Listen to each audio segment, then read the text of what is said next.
Hi, it's Kathy from Books at Bishopstone, and I thought I would just pop on and say hello to everyone and tell you what I have just been reading. So I have just finally finished my second book club book. So recently I had two books that I had to finish for my local book club, and one was The Muse, which I talked about last time, and then there is this book that I'm going to talk about today, which has taken me a really long time to finish. Saying that, I even took this book away on holiday with me. I have been away for a few weeks to the north of Australia, and I carried this book around with me thinking that I would have time to read it and I would have it finished by the end of the 2 weeks, but I didn't. I think I read it on the plane when I flew to Darwin, and I read some on the plane from Perth back to Melbourne, and that is it. I think that's all I really read. I didn't read it all on the trips, which kind of says something maybe about where I'm going to go with my thoughts about this book. The book is My Favourite Mistake by Marian Keyes. So this is the book here, and as you can see, it is for my book club.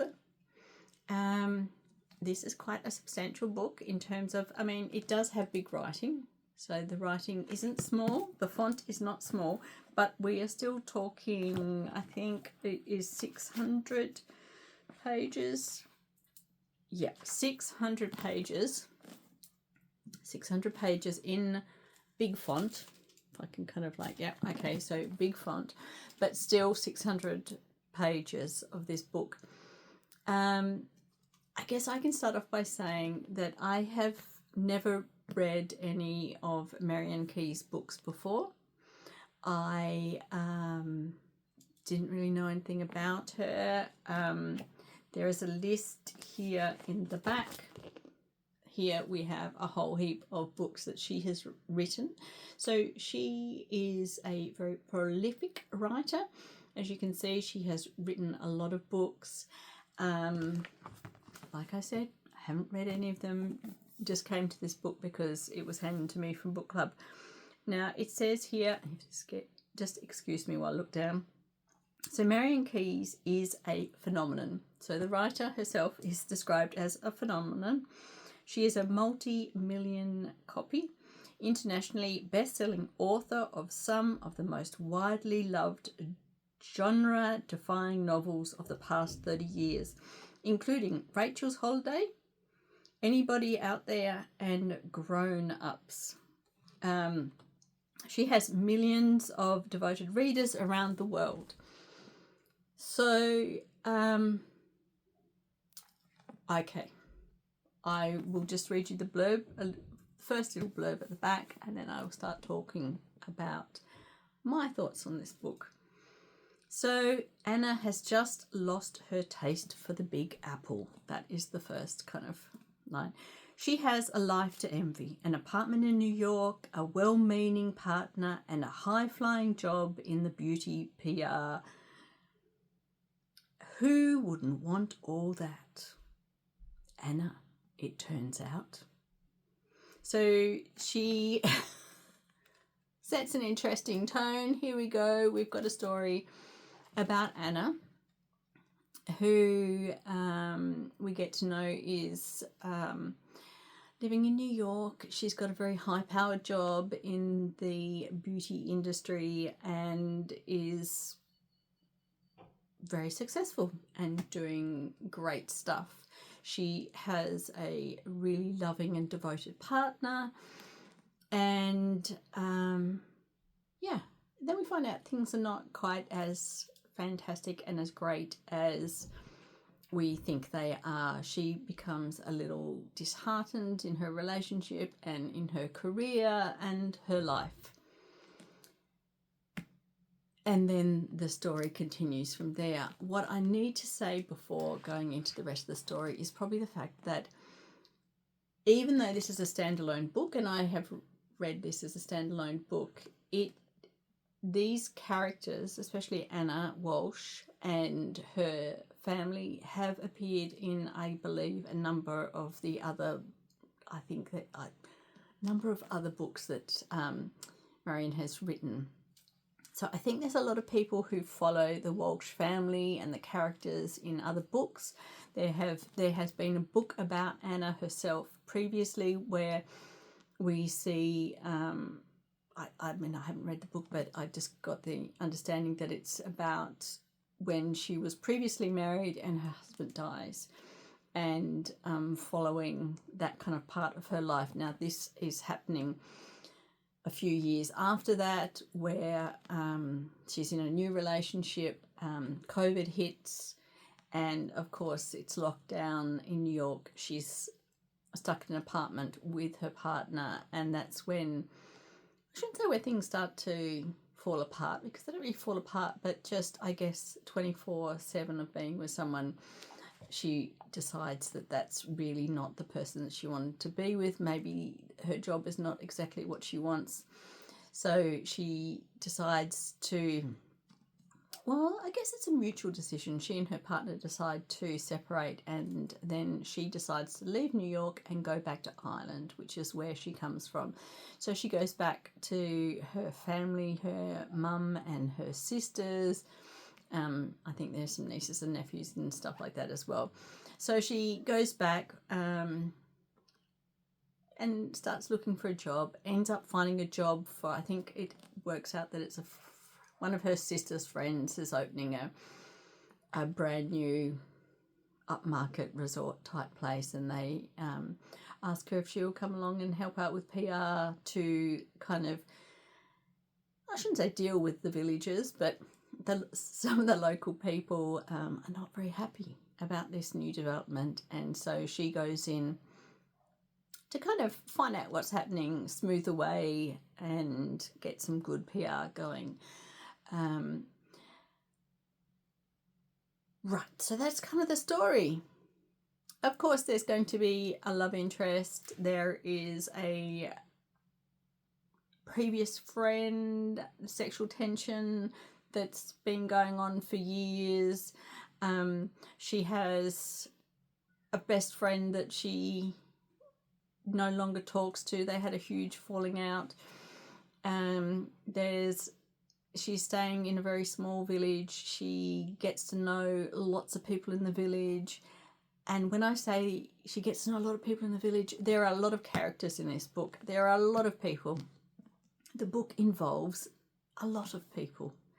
So much so that, and I don't know if this is simply because this is the first one of her books I've read, but I had trouble keeping track even of her family, of her mum and her sisters and who was related to who. But then in the village, there are so many people who come into her life, and she has time to talk to and crosses paths with.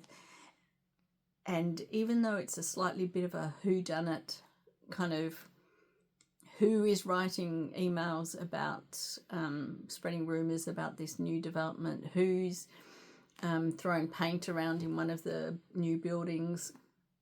So in that way, it's a bit of a who did it, who is against this new development. I found it a little bit hard to keep track of all the different people and in the village, and all the different people's relationships with each other in the village. And I actually got to a point where I really just let it wash over me, because I wasn't that invested in some of the characters, because none of them, I mean, they were there, and I guess they are like in a village, and maybe they're on the periphery, and that's how a village is. You come into a place and she doesn't know everyone, she doesn't know the backgrounds, and so people kind of come and go, and they're there, and everyone seems to be incredibly nice to her, and everyone really likes her, and she just makes lots and lots of friends, and so there are lots of people around, and they have lots of fun. Her family come down and stay with her, and they have lots of fun in the village, and it all seems very nice and very lovely, and I don't really have a feeling of that there's some animosity going on here. I mean, there obviously is animosity going on because some things have happened to do with this new development, but I don't get the feeling of that in this book. Having said that, this book is an easy read. I enjoyed reading it. It just didn't grab my attention in the way that a book that I would normally choose to read. This is probably not my kind of genre of book. I mean, this would be a great holiday read. Having said that, I did take it away on holiday and I didn't read it. But I mean, like, this would be a great summer holiday, kind of sitting around when I had kind of some chunks of time to read a book. This is a quick and would be a quick and easy book if I actually sat down and read it.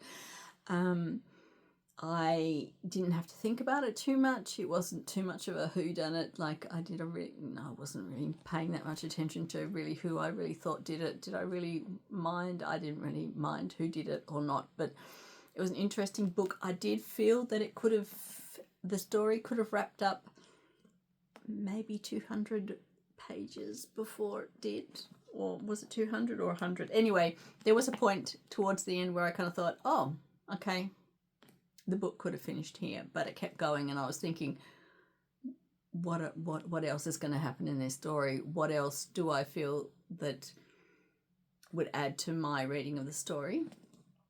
But having said that, in those last 200 pages, she does pull everything together. It does have a nice ending. It does have a not happy. It has a good conclusion. It kind of, everything comes together in the end, and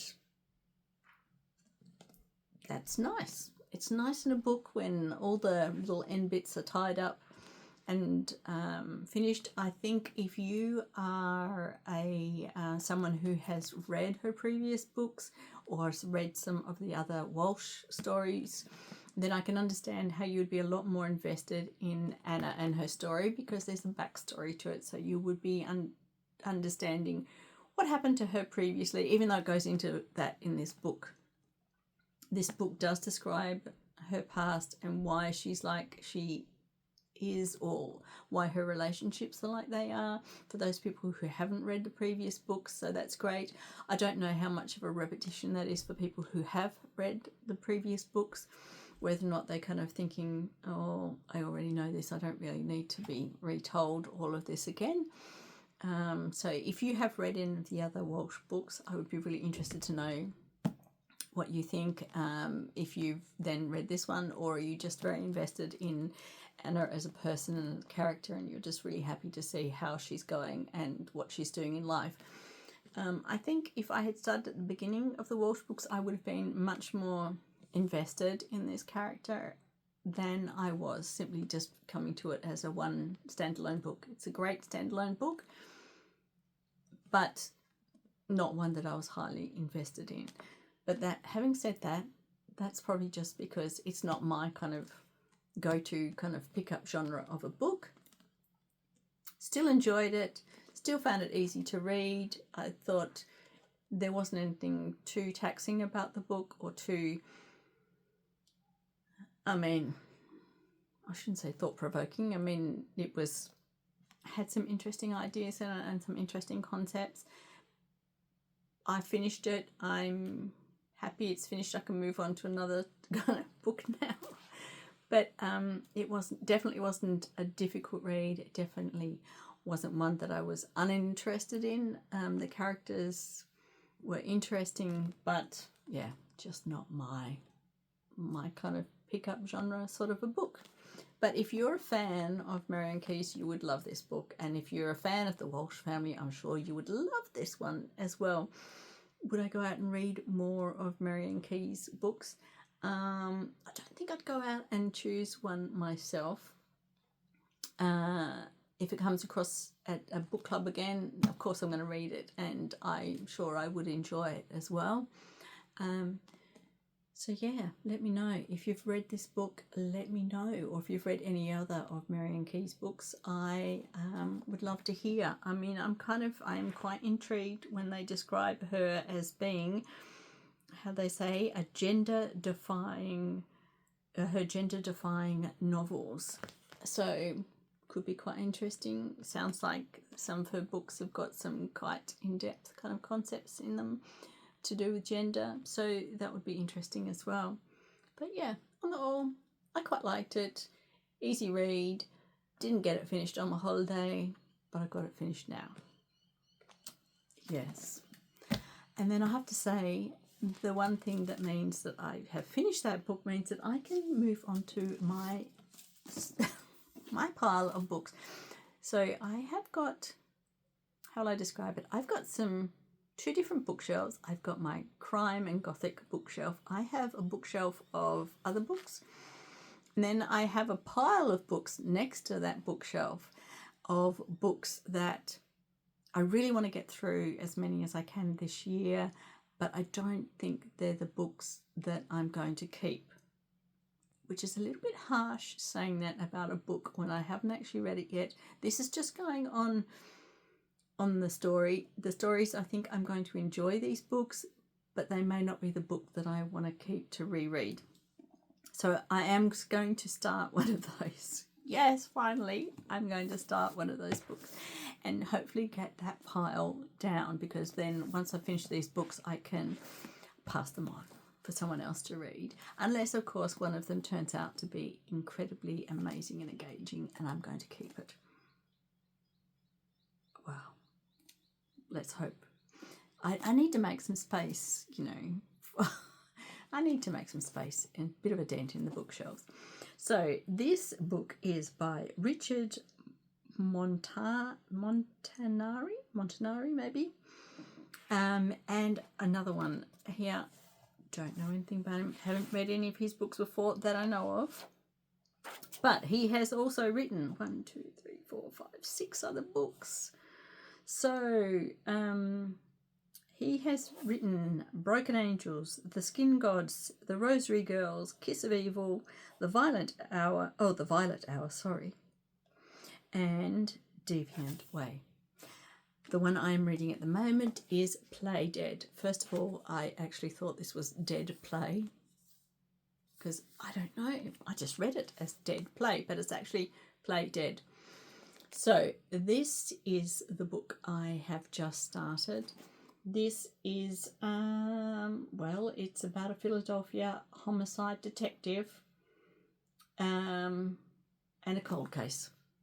That's as much as I'm going to say at the moment. That's about as much as I kind of know. I will talk about this next time when I have finished this, and I will tell you, hopefully, that I enjoyed this, and I will be passing this book on and getting through my pile of books. I've got a few in that pile that I want to read, but I don't need to necessarily keep on my shelf. See, they're not even on my bookshelf. That's why they have a stack of their own, because they're books I want to read, but not put on my bookshelf, if that makes sense.